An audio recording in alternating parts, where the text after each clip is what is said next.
Cette vidéo est sponsorisée par Mission Réussite. Tu peux trouver nos formations pas comme les autres pour t'aider à créer et faire grandir ton entreprise sur missionreussite.com. Vendez-moi ce stylo.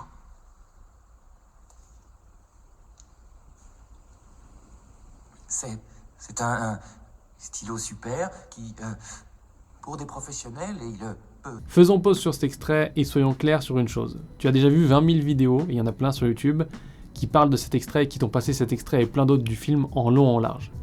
Et le Loup de Wall Street est un bon exemple pour te montrer ce que ça fait quand on pose la question à quelqu'un de dire « Vas-y, vends-moi ce stylo » et que la personne elle bégaye « Il est beau, il est... » Voilà. Donc ça ne prouve rien jusque-là. Et en général, ce qu'on t'apprend basé sur cet exemple-là, c'est que tu dois absolument ne pas vendre les caractéristiques du stylo, mais vendre les bénéfices et ce que la personne va pouvoir faire avec. Mais dans cette vidéo, je vais aller un petit peu plus loin que juste cet extrait et la petite leçon qui va avec. Je veux voir comment on peut apprendre de cette petite scène dans le Loup de Wall Street et faire en sorte d'aller plus profond pour pouvoir être sûr qu'on maximise l'argent qu'on va faire quand on fait une vente. Mais pour bien comprendre le sujet de cette vidéo, il faut comprendre la différence entre un commercial et toi. Clairement, le commercial, vendre, c'est son job, tandis que toi, c'est ton devoir. Ici, quand je parle de toi, je parle de l'entrepreneur en solo, en freelance qui se lance. Je pense de l'entrepreneur ou le chef d'entreprise qui a des petites équipes, qui n'a pas forcément les moyens d'avoir un commercial ou qui est lui-même le commercial. Donc il faut vraiment bien faire cette différence entre les commerciaux, qui sont des employés en CDI, peut-être ils sont payés à la commission, et leur job c'est de vendre, tandis que toi, c'est ton obligation de vendre pour faire survivre ton business et pour le faire grandir, croître, et développer les idées que tu as envie de développer. Et il y a une autre différence qui est fondamentale, c'est ton secteur et un peu les codes de ton secteur. Parce que tu imagines bien qu'on ne vend pas de la même manière, avec les mêmes méthodes, une machine industrielle qu'une identité graphique. Ça, c'est des choses qui sont importantes parce que bien sûr, un produit et un service, tu ne les vends pas de la même manière. Et surtout, là, tu ne vends pas de la même manière parce qu'une machine-outil, elle est forcément dans un catalogue. Il y a forcément un prix qui est affiché dessus. Tu l'as déjà vendu, cette même machine-outil, exactement la même, à un autre endroit qui a besoin de cette machine-outil. Donc là, c'est plus un commercial qui va intervenir et tu vois, c'est un petit peu plus, entre guillemets, pas des choses qui nous concernent, nous, quand on est freelance, quand on est jeune entrepreneur et qu'on vend des choses qui sont très souvent du service. C'est pas la même chose. Donc il faut bien faire la différence entre est-ce que tu es un commercial ou est-ce que tu es le propriétaire du business, est-ce que tu vends un produit ou un service, à qui tu le vends. Parce que bien sûr, la taille des entreprises aussi à qui tu vas vendre ton produit ou ton service, ça joue beaucoup. Si tu vends à EDF ou si tu vends à des collectivités comme une mairie par exemple, ça va être beaucoup plus compliqué que si tu vends à un autre entrepreneur, entre guillemets, de la même stature que toi. C'est-à-dire un entrepreneur qui vit par ses propres règles, qui n'a pas l'obligation de faire des appels d'offres, de valider plusieurs devis, etc., etc. Donc il y a un cas où tu vas devoir, entre guillemets, rentrer dans un moule, et il y a un cas où un petit peu c'est le Far West, c'est toi qui peux créer ton moule. Et c'est là que les conseils de cette vidéo, ils vont devenir très intéressants. C'est un joli stylo. Vous pouvez l'utiliser pour prendre en note les événements importants de votre... Parce que je vais pas te mentir, cet exemple de vendez-moi un stylo, c'est un piège. Et la raison pour laquelle c'est un piège, c'est parce que tu ne peux pas et tu ne dois pas vendre le stylo. Pourquoi tu ne dois pas vendre le stylo? Parce que tu n'as pas assez d'informations. Si on prend juste un échantillon, il y a trop d'inconnus parce que tu ne sais pas exactement si la personne elle a besoin d'un stylo. Si elle a un besoin, tu ne sais pas quelle est l'origine de ce besoin, d'où ça vient.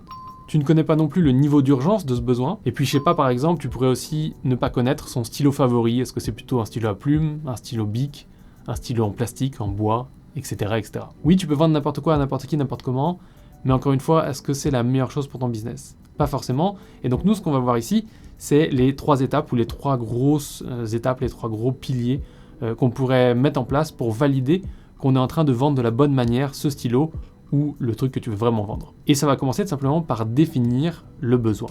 La première chose, c'est que tu dois tout simplement savoir identifier le besoin. Mais attention, ici on veut savoir si la personne elle a besoin de ce que tu vends, on veut pas savoir si toi tu penses qu'elle a besoin de. Donc ça doit venir d'elle, et au final c'est toi qui dois faire une petite enquête entre guillemets, qui doit savoir poser les bonnes questions pour savoir si elle a un vrai besoin, et savoir voilà, ce qu'elle veut faire, pourquoi elle a ce besoin, plein d'autres questions. Mais déjà on veut savoir si on est en train de se concentrer sur la bonne personne, ou si on essaye de vendre un stylo à quelqu'un qui n'a pas de main. Ça serait problématique. Maintenant, tu peux bien évidemment faire comme les grands industriels et les gens qui ont de l'argent à dépenser dans du marketing, tu peux essayer de manipuler l'offre et la demande.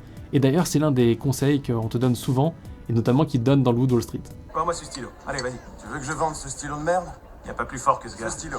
Il vous vend n'importe quoi. Sois sympa, signe-moi un autographe sur ta serviette, s'il te plaît. J'ai pas de stylo, moi.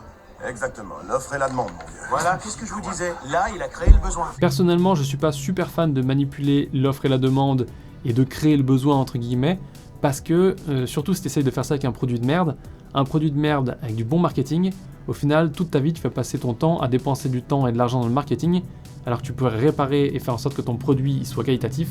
Tu gagnerais plein d'argent parce que les clients vont le recommander, etc. etc. Donc j'encourage de prendre la boucle dans le bon sens, mais surtout de faire attention à une chose, c'est que devoir créer le besoin ou créer la demande, ça te force à gravir la montagne et à aller chercher les clients qui sont tout en haut de la montagne. Et c'est vraiment dommage quand tu as l'opportunité d'avoir des gens qui ont besoin de ce que tu vends et que tu pourrais te tourner vers eux directement plutôt que de gravir la montagne pour rien. C'est d'autant plus dommage quand tu te rends compte une fois que tu es arrivé en haut de la montagne qu'en fait c'était pas le sommet et qu'il faut aller maintenant encore plus haut. Et donc au final tu ne fais que te battre contre les éléments. Pour simplifier, au lieu d'essayer de créer de la demande, vérifie s'il y a un besoin, et s'il n'y a pas de besoin reconnu par la personne à qui tu parles, ça veut dire que ton produit, tu vas perdre du temps à essayer de convaincre la personne pour lui vendre, pareil pour ton service, donc change de personne à qui tu essayes de le vendre et va voir ceux qui ont vraiment besoin de ce que tu as à vendre. Et justement, une fois que tu as trouvé quelqu'un qui a besoin de ce que tu as à vendre, il faut définir la valeur. Et si on reprend l'extrait du Loup de Wall Street, la valeur du stylo dans le contexte qui nous est donné, c'est-à-dire dans une salle de conférence, et ton objectif c'est de vendre le stylo au gars qui est en train de te parler, donc littéralement il n'a pas besoin d'écrire, honnêtement ça va être une vente qui va être un peu complexe, un peu hardcore, parce qu'il n'y a pas de besoin réel là maintenant tout de suite. Et donc par conséquent s'il n'y a pas de besoin c'est un problème, ça on l'a vu dans la partie 1, mais surtout on a aussi un problème parce que la valeur elle est aussi très très liée au contexte. Prenons un exemple, on imagine que tu as deux prospects, le prospect B qui lui a pas vraiment de besoin urgent ou important du stylo, et le prospect A qui lui a un besoin urgent et important. Et si on veut être plus précis, le prospect A, il a besoin d'un stylo pour pouvoir signer un chèque parce qu'il est en train de conclure une vente. À ton avis, pour qui le stylo a le plus de valeur? Bien sûr qu'un très bon vendeur dans les deux cas, il va pouvoir vendre le stylo. Pour quelle raison? Parce qu'il y a un besoin.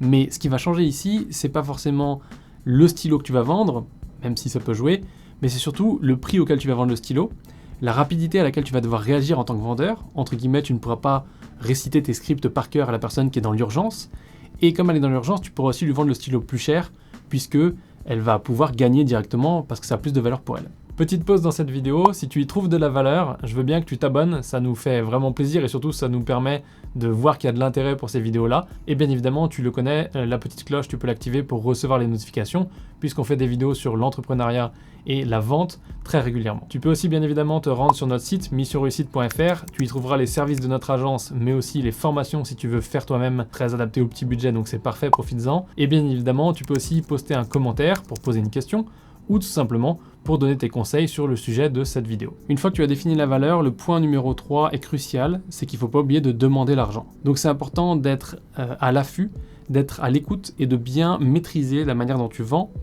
et d'être relaxé. Parce que si tu n'es pas relaxé, que tu n'es pas à l'écoute, que tu es trop focus sur une objection, vite, il faut que je réponde à l'objection, etc., tu vas te perdre. Et l'un des trucs que tu risques de faire, qui malheureusement arrive trop souvent, c'est oublier de demander l'argent. Je peux te le dire, je le vois beaucoup trop souvent, c'est que quand tu as une personne qui veut acheter, il faut que tu lui demandes à un moment de signer le contrat, de signer le chèque, de signer le devis, de donner l'argent, etc., etc. Il faut que tu demandes la validation de cette vente, il faut que tu demandes le coup de tampon qui valide que cet entretien qu'on vient d'avoir, on a validé qu'il y avait un besoin et la valeur que ça avait pour vous. Maintenant, on signe un accord qui résulte de ces deux premières questions. Ça, c'est hyper important, parce que sinon, ça ne sert à rien de vendre le stylo avec les caractéristiques, les bénéfices, si au final, tu ne sais pas demander l'argent de façon ferme, de façon polie, de façon certaine, et réagir si la personne ne dit pas « oui, je signe » ou. Donc ça, c'est super important. C'est le point numéro 3, on pourrait faire bien plus de points, mais c'est demander l'argent, parce que sinon, tu ne pourras pas clore ce deal, tu ne pourras pas closer ce deal, et tu ne pourras pas faire en sorte de démarrer. La partie intéressante, c'est la vente, donc livrer le produit ou la prestation. Et d'ailleurs, comme on a pas mal parlé de vente dans cette vidéo, je veux te parler de notre formation sur la vente. C'est une formation en ligne qui est dans notre catégorie des propulseurs, donc qui a pour but de te propulser dans ton business et de t'aider à combler les lacunes que tu as. Dans cette formation, tu vas apprendre à vendre comme un humain, à te créer du revenu régulier, à ne plus avoir besoin de manipuler, mentir, tricher et apprendre des scripts par cœur, à adapter tes prix à tes clients et à maximiser ce que tu gagnes avec chaque client, tout en ayant un client satisfait. Je pourrais citer aussi le fait que y a X nombre de vidéos, etc. Mais comme on l'a vu, l'objectif c'est de te vendre les bénéfices et non pas les features, ou en tout cas les caractéristiques. Donc bien évidemment, si tu veux apprendre rapidement avec une formation qui est efficace, qui a déjà fait ses preuves et qui a déjà donné des résultats assez impressionnants avec les premiers groupes tests, enfin les gros groupes tests qui l'appliquent régulièrement, va voir la page d'information, c'est juste en dessous.